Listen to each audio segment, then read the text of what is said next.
साथियों से अनुरोध के तौर पर कहना चाहता हूँ, मुझे समाज ने बहुत सपोर्ट किया और समाज ने आज के बच्चे जो हैं जितने भी प्रस्तुति दे रहे हैं, इस बार में सच पूछिए तो मैंने कोई तैयारी नहीं कराई, क्योंकि मुझे अफसोस इस बात से होती है कि जब कोई समाज में आगे बढ़ रहा हो, हमारे बच्चे पढ़ रहे हो, तो हमें और आपको खुशी होनी चाहिए। क्या क्या क्या हमें और आपको खुशी होनी चाहिए कि हमारे समाज के बच्चे आगे बढ़ रहे हैं। लेकिन हमारे समाज में चंद लोग ऐसे हैं जो सिर्फ और सिर्फ कीमत के अलावा कुछ नहीं करते, कि पढ़ता क्या है बच्चा और पढ़ाता क्या है मास्टर। सच पूछिए, बहुत अफसोस होता है कि जिस समाज में लोग आते थे लेबर मजदूर के लिए, उस समाज में आज लोग कोचिंग में बच्चे डालने के लिए आते हैं। लेकिन आज समाज की मानसिकता इस तौर पर आ गई है कि लोग जो है कीचड़ उछालने के अलावा कुछ काम नहीं करता है। बस इसी बात का अफसोस है।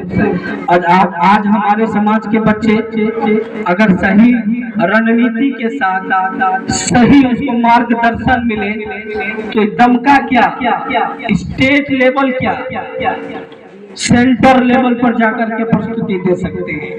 बच्चे में जो है ना बहुत पावर होती है, सिर्फ उसको मार्गदर्शन देने की आवश्यकता होती है।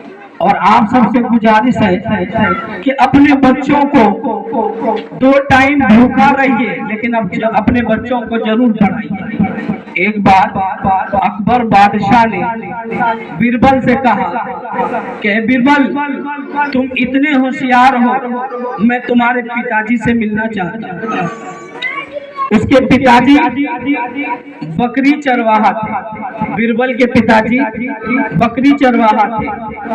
जब बीरबल को कहा गया तो बीरबल ने पत्र लिखा अपने पिताजी को कि पिताजी, आपसे अकबर बादशाह मिलना चाहते हैं। जब अकबर बादशाह के पिता को उसका पत्र मिला तो जैसे बकरी चरवाहा रहता है उसी भेष में हाजिर हो गया। जब हाजिर हुआ तो अकबर देख के पूछ रहा है कि तुम्हारे पिताजी कहाँ है बीरबल। अकबर ने पूछा बीरबल से कि तुम्हारे पिताजी कहाँ हैं, तो कहा ये सामने जो फटे लिबास में है, जो बकरी चरवाहा के रूप में पिताजी। तो अकबर बादशाह ने कहा तुम्हारे पिताजी तो बहुत बेवकूफ, इतना बेवकूफ, देखो बादशाह की दरबार में हाजिरी हुई है और ये फटे लिबास में। तो बीरबल ने कहा मेरे पिताजी बेवकूफ नहीं है, मेरे पिताजी अगर बेवकूफ होते तो मुझे पढ़ाते नहीं, मुझे पढ़ा करके आपके लेवल में बैठा दिया। मेरे पिताजी होशियार हैं, मेरे पिताजी होशियार हैं। फिर उसने कहा कि मेरे पिताजी के पिताजी यानी दादाजी बेवकूफ थे जो इसे पढ़ाया। तो ये जो एजुकेशन है बहुत इम्पोर्टेंट है और एजुकेशन से ना क्रांतिकारी बदलाव लाया जा सकता है। आज के दौर में सबसे ज्यादा इम्पोर्टेंट है तो एजुकेशन का है।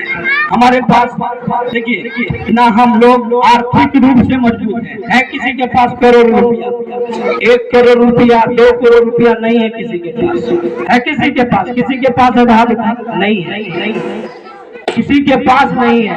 तो आर्थिक रूप से हम लोग मजबूत नहीं है, लेकिन गॉड गिफ्टेड चीज ये है कि मानसिक रूप से हम लोग मजबूत हैं।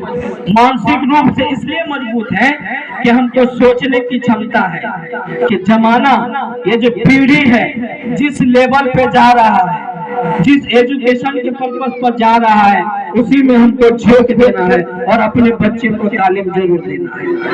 एक व्यक्ति है, वो कहते हैं कि अगर आपकी आंख की बीनाई चली जाए तो क्या होगा? कहा मैं मर जाऊंगा।